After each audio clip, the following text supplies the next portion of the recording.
सुखनगर शहर में अनिल नाम का एक आदमी अपनी बेटी सोनम के साथ रहता था। अनिल की पत्नी का देहांत कुछ साल पहले हो गया था और अब अनिल और सोनम ही अपनी छोटी सी दुनिया में इस गम के साथ जी रहे थे। हालांकि अनिल अपनी गरीबी के बावजूद सोनम को कोई कमी नहीं होने देता था। सोनम, कहाँ है तू? देख, मैं घर आ गया। यही हूँ पापा, आप बैठो, मैं आपके लिए पानी लेकर आती हूँ। नहीं, पानी छोड़ो, तुम मेरे पास आओ। यह देखो, मैं तुम्हारे लिए क्या लाया हूँ। अरे वाह, फ्रॉक! ये तो बहुत प्यारी है। ये वही वाली है ना जो मैंने आपसे लेने को कहा था? हाँ, बिल्कुल वही है। मेरी बच्ची को कुछ पसंद आए और मैं उसे वो न दिलाऊं? ऐसा भला हो सकता है क्या? इसी तरह से अनिल सोनम की हर ख्वाहिश पूरी करता रहता था और उसे कभी भी अपनी माँ की कमी महसूस नहीं होने देता था। लेकिन फिर भी कभी कभी ऐसा दिन आ ही जाता था जिस दिन उसे अपनी माँ की याद आ जाती थी। ये बात जब अनिल ने एक दिन अपने दोस्त राजेश के सामने रखी तो वो बोला, अब देख, चाहे तू कितनी भी कोशिश कर ले, लेकिन उसकी माँ तो नहीं बन सकता। माँ तो माँ ही होती है। इसीलिए मुझे लगता है तुझे दूसरी शादी कर लेनी चाहिए, क्योंकि जब तू काम पर चला जाता है तो जरा सोच कर देख, उस पर क्या गुजरती होगी अकेले।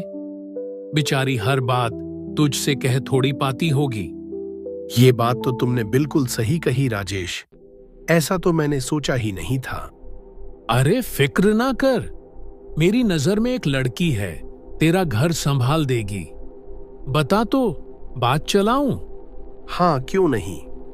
राजेश ने बात चलाई और देखते ही देखते अनिल की शादी निशा से हो गई। अनिल और निशा की शादी के बाद घर में एक नया माहौल बन गया था। सोनम को भी निशा अच्छी लगी। निशा हमेशा प्यार से बात करती, उसका ख्याल रखती और माँ की तरह दुलारती। सोनम को लगा कि अब उसकी जिंदगी और भी अच्छी हो जाएगी। अरे सोनम, इधर आओ बेटा। देखो, मैंने तुम्हारे लिए तुम्हारे पसंद की खीर बनाई है। सच में मम्मी? ये तो बहुत स्वादिष्ट है। तुम्हें पसंद आई तो बस मेरा दिन बन गया। अब से तुम जो कहोगी वही बनेगा। सोनम बहुत खुश थी। उसे लगा कि उसकी नई माँ सच में बहुत अच्छी है। लेकिन ये खुशी ज्यादा दिन तक नहीं टिक पाई।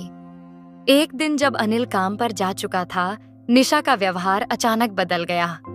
ओए सोनम, सुनाई नहीं देता क्या? चाय बनाकर ला। सोनम निशा की ऐसी आवाज सुनकर हैरान रह गई। उसे लगा शायद मम्मी गुस्से में होंगी। हाँ मम्मी, अभी लाती हूँ। सोनम जल्दी जल्दी चाय बनाकर लाती है। निशा चाय का एक घूंट लेते ही गुस्से में चिल्ला उठती है। ये क्या बकवास बनाई है? चीनी ज्यादा डाल दी। क्या मूड खराब करने के लिए बनाई है? मम्मी, गलती हो गई, मैं दूसरी बना देती हूँ। सोनम दोबारा चाय बनाकर देती है, लेकिन निशा पूरे दिन उससे रूखा व्यवहार करती है। पर जब शाम को अनिल घर लौटा तो निशा फिर से मीठी और प्यारी बन गई। अरे सोनम बेटा, पापा आ गए, जरा पानी ले आओ। सोनम चौंक कर निशा को देखती है, जैसे कोई पहेली हल करने की कोशिश कर रही हो। वो पानी लेकर आती है। अनिल मुस्कुराता है। मेरी गुड़िया, दिन कैसा बीता? ठीक था पापा। निशा नजरें तरेर कर उसे घूरती है। सोनम डर जाती है और कुछ नहीं बोलती। अगले दिन अनिल ने बताया कि उसे उसके मालिक कुछ दिनों के लिए मुंबई भेज रहे हैं। सोनम बेटा, मैं कुछ दिनों के लिए मुंबई जा रहा हूँ। अपना ख्याल रखना। पापा, मत जाओ ना। अरे पगली, मैं जल्दी ही लौट आऊंगा। और देखो, मम्मी है ना तुम्हारी। अनिल सोनम की बेचैनी समझ नहीं पाता और मुंबई चला जाता है। सुबह होते ही निशा का असली रूप फिर सामने आ गया। अरे उठ, सोती ही रहेगी क्या? काम कौन करेगा घर का? मम्मी, मुझे स्कूल जाना है। स्कूल की कोई जरूरत नहीं, घर के काम पहले आते हैं। सोनम भारी मन से घर के काम करने लगी। काम करते करते वो बुरी तरह थक गई।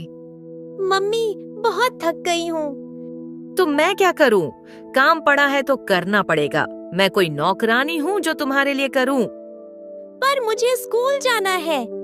निशा ने तमतमाकर सोनम के गाल पर एक जोरदार थप्पड़ जड़ दिया। जब तक मैं इस घर में हूँ तुम्हारी ये अकड़ नहीं चलेगी। सोनम सन्न रह जाती है। उसकी आंखों में आंसू छलक आए। वो समझ नहीं पा रही थी कि उसकी प्यारी मम्मी अचानक इतनी बदल कैसे गई। अनिल के जाने के बाद निशा सोनम से नौकरानी की तरह काम करवाने लगी। वो बेचारी बहुत थक जाती थी। मम्मी, मैं बहुत थक गई हूँ, थोड़ा आराम कर लूं। अरे वाह, तेरे हिस्से का काम मैं करूँ क्या? चल काम में लग। मैं नहीं करूँगी। निशा का चेहरा तमतमा उठा। सोनम डर के मारे भागकर रसोई में चली गई और काम करने लगी। अगर मेरी असली माँ होती तो मेरे साथ ऐसा कभी नहीं करती। हे भगवान, यह क्यों हो रहा है? मैं किससे कहूँ? सोनम सहमी हुई बस काम करती रही। पूरे दिन निशा ने उसे ताने मारे और तंग करते हुए निकाला और अगले दिन सोनम बीमार पड़ गई। अरे उठ, पड़ी सोती रहती है, जल्दी उठ, निकम्मी कहीं की। मैं बीमार हूँ, मुझे कमजोरी लग रही है। नाटक मत कर। अगर तबीयत खराब है तो कोई गोली खा और काम पर लग जा। सोनम ने दवाई तो खाई, लेकिन कमजोरी कम नहीं हुई। तभी पड़ोसन शर्मा आंटी आ गईं। उन्होंने सोनम की हालत देखी तो चिंता में पड़ गईं। अरे सोनम, तेरा चेहरा तो पीला पड़ गया है, तू ठीक तो है ना? मैं बहुत बीमार हूँ आंटी। अरे इसे डॉक्टर के पास लेकर जाओ, ये बहुत बीमार लग रही है। अरे शर्मा जी, इसने मुझे बताया ही नहीं। चलो बेटा, अभी डॉक्टर के पास चलते हैं। शर्मा आंटी संतुष्ट होकर चली गईं। लेकिन जैसे ही वो गईं, निशा का रवैया फिर बदल गया। डॉक्टर के पास जाने की कोई जरूरत नहीं। लेकिन मम्मी, मैं सचमुच बीमार हूँ। मर नहीं जाएगी इतनी सी बीमारी से। थोड़ी मजबूत बन, तेरे बाप ने तुझे छुई मुई बना दिया है। लेकिन जब सोनम की हालत ज्यादा बिगड़ने लगी तो निशा सोनम को डॉक्टर के पास घसीटकर ले गई और जानबूझकर उसे इंजेक्शन लगवा दिया, क्योंकि उसे पता था कि सोनम को इंजेक्शन से डर लगता है। मम्मी नहीं, मत लगवाओ। नहीं मम्मी। अगर इंजेक्शन से इतना डर लगता है तो जरूरत नहीं है, दवाई से भी काम चल जाएगा। नहीं नहीं, ये तो ऐसे ही नाटक करती है, आप इंजेक्शन लगाइए। सोनम रो रही थी, लेकिन निशा को कोई मतलब नहीं था। उसी दिन अनिल घर लौटा।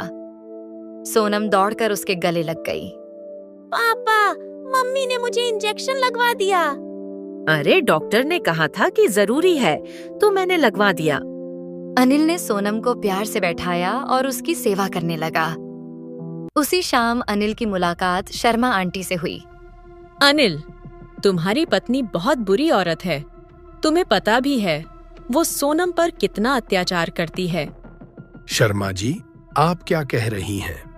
निशा तो सोनम से बहुत प्यार करती है। अगर यकीन नहीं तो खुद देख लो। अनिल को यकीन नहीं हुआ, लेकिन अपनी बेटी की चिंता में उसने एक दिन निशा की परीक्षा लेने का फैसला किया। अगले दिन उसने झूठ मूठ कह दिया कि वो काम पर जा रहा है, लेकिन वो घर से बाहर जाकर खिड़की के पास छिपकर खड़ा हो।